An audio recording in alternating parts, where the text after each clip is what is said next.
Well, Singapore's first giant panda cub has officially been given a name, and it's Le Le. The name was unveiled today at an apex forum between Singapore and China. Starting from tomorrow, the public can visit the 4-month-old cub at its nursery at River Wonders. Now, the name comes from Shi Le Po, an old Chinese term for Singapore.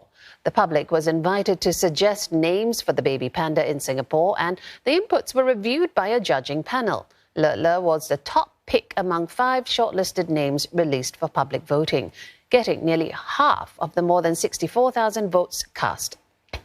The cub was born to parents Jia Jia and Kai Kai during the 7th breeding season. The pandas are on a 10-year loan from China, and Le Le will be returned to the country after it turns 2. The birth of the cub symbolizes the renewal and positive future of Singapore-China relations, and is a fitting demonstration of our close people-to-people ties. Well, for another view on the trade connectivity and knowledge sharing between Singapore and China, let's speak now to Associate Professor Chong Ja Ian at NUS.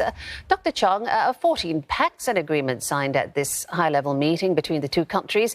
It's touted as the highest in years. What does this reflect about the current state of bilateral ties and cooperation?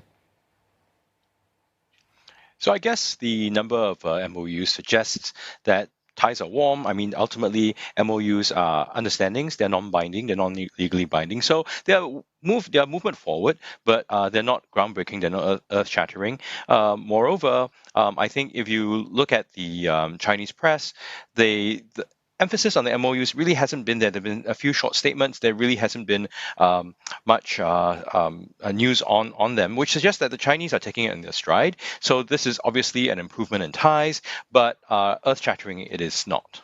Well, we've talked about the quantity. Talk to us about the quality. Which of the MOUs perhaps stand out to you the most, and why? So actually, I see them as a package. There's no one particular MOU that stands out. What it suggests to me is that there's a big emphasis on connectivity, and that, of course, plays to Singapore's traditional strengths, right? We are a hub. We like to play up those sorts of connectivity strengths. So whether that's digital, whether that is physical, these, I think, in totality, suggest that Singapore is really trying to play up its strengths here, and it's really difficult to sort of, look at them in isolation. I see them as an overall package. And another step was Singapore operating chartered flights to Beijing for the Beijing Winter Olympics next February. I guess hoping that this would sort of restore some sort of cross-border travel between the two countries. Why do you see this as particularly challenging to progress on the front of cross-border travel? So travel, as opposed to the movement of goods, has been particularly difficult, right?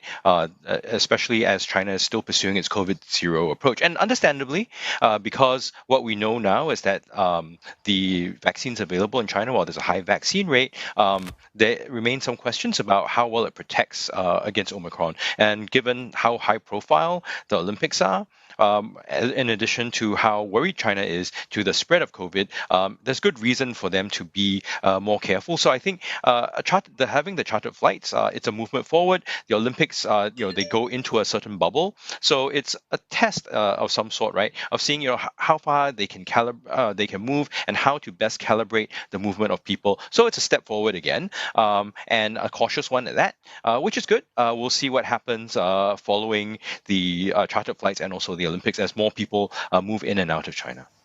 Yeah, indeed. And then we have the announcement of the name of the panda cub born to Kai Kai and Jia Jia, a sort of panda diplomacy, if you like.